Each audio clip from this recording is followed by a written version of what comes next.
Okay, let's get right into today's explainer. I want you to treat this session not just as a casual overview, but really as a strategic boardroom briefing. We're talking directly to those of you who are highly skilled, incredibly capable founders, but who are, quite frankly, chronically hiding in plain sight. You know the type, right? You've got the product, you have the expertise, but your audience size just doesn't reflect your actual value. So today, we're going to break down the structural architecture of visibility, and we're going to fix what is fundamentally a critical bottleneck in your brand's growth. Here is our agenda for this session. We'll be looking at the silent permission tax, the postponed presence technical failure, the visibility assumption protocol, building the scalable audience, your public maturation, and finally, how to stop hiding and start building. Let's dive in. Starting off with Section 1, the silent permission tax and the hidden cost of waiting. Listen, every single day you wait to put your work out into the world, you are paying a massive toll. It's this intense friction that just stops highly capable entrepreneurs dead in their tracks, preventing them from launching their betas or finally speaking up in their industry. We call this the permission tax. It's essentially a silent audience killer that happens when you delay your launch or mute your voice simply because you're waiting to feel ready or qualified. And this isn't just some fleeting feeling either. It is a daily, compounding penalty. Every time you draft a post and then delete it, or you build an amazing product and just delay the launch, you're paying this tax. You're actively withholding your true value from the market. Now, normally, when founders hesitate, we tend to look at it through this emotional lens, right? We say, oh, I just lack confidence, or I need more courage. It's almost as if we're sitting around waiting for the internet to send us a formal, gold-embossed letter of approval. But our source material pushes us to reframe this completely. This hesitation, it's not a personal shortcoming. It's not an emotional flaw. The strategic reality is that it's a technical failure to allow visibility.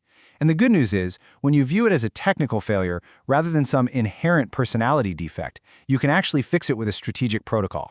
Which brings us to Section 2, postponed presence technical failure, or the illusion of readiness. To really understand this failure, the source looks at an entrepreneur who was completely trapped by false prerequisites.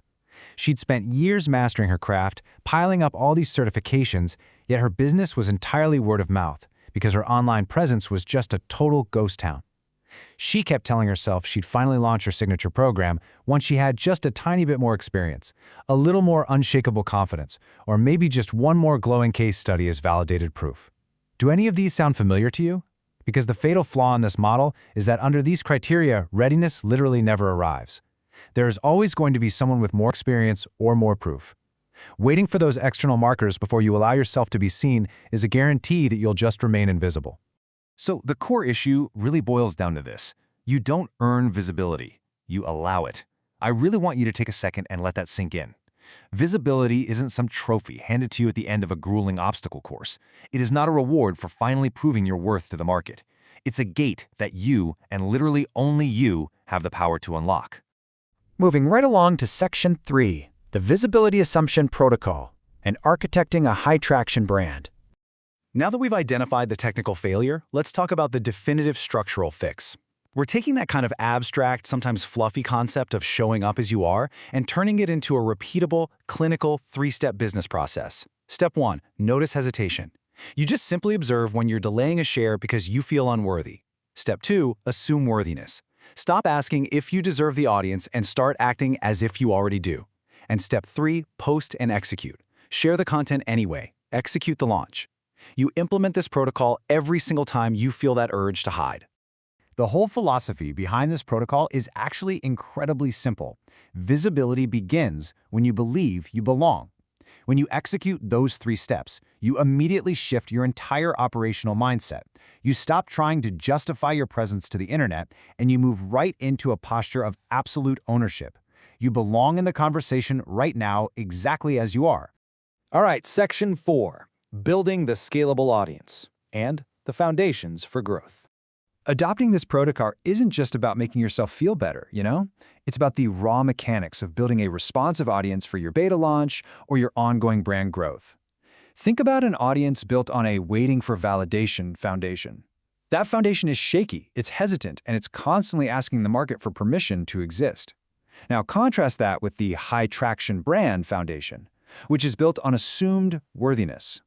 It is fundamentally impossible to scale an audience while operating from a place of hiding.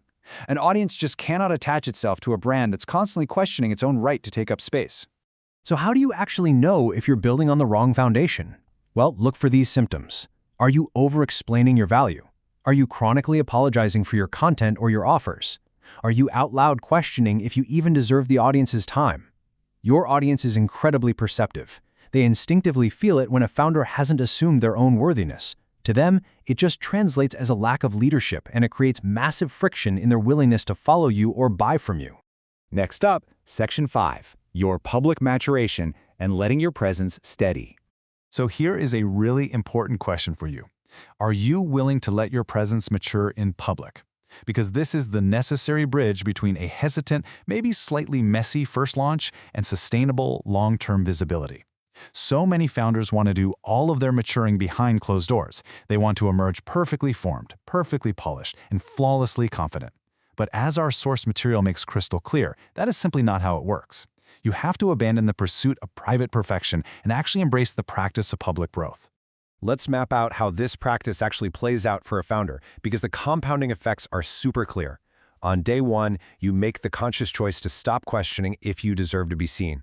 By week 1 of executing the protocol, you're going to notice your online voice naturally becomes calmer, simply because you aren't straining so hard to prove yourself anymore. And by month 1, your presence steadies. You stop over-explaining. You stop apologizing. Visibility just follows naturally. Which brings us to a profound reversal of the traditional script. The quote goes, "Visibility is not a reward for readiness. It is a practice that builds it." I absolutely love this because it flips the old narrative completely on its head. You don't get ready so that you can become visible. You make yourself visible, and that exact practice is the only mechanism that manufactures true readiness. The reps themselves build the muscle. And finally, Section 6, stop hiding, start building, and executing the transition. Okay, this is where we transition from understanding the theory into immediate, relentless execution. If you take absolutely nothing else away from this explainer, let it be this hard-hitting directive. Post from worthiness, not permission. This has to be your new operational baseline. Every piece of content, every beta launch, every single email you send must originate from a place of assumed worthiness. You literally do not need a permission slip from the market to share your expertise. So here are your concrete next actions. First things first, stop justifying your online presence. No more apologies, no more over-explaining. Second, show up exactly as you are today. Not the version of you that exists 3 years and 10 certifications from now, the version of you sitting right there right now. And finally, if you want a structured environment to really help you show up from a place of worthiness instead of hesitation, our source points to a very clear logical next step. Deploy this protocol by heading over to 365freedom.online. It's designed exactly for founders who are ready to stop hiding and start being recognized. I'll leave you with this final, provocative thought. Will you continue paying that silent permission tax every single day, just draining your brand's potential?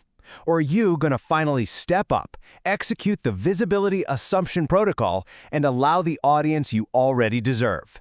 The architecture is right there. The choice is yours. Thank you so much for joining me for this explainer, and I will see you next time.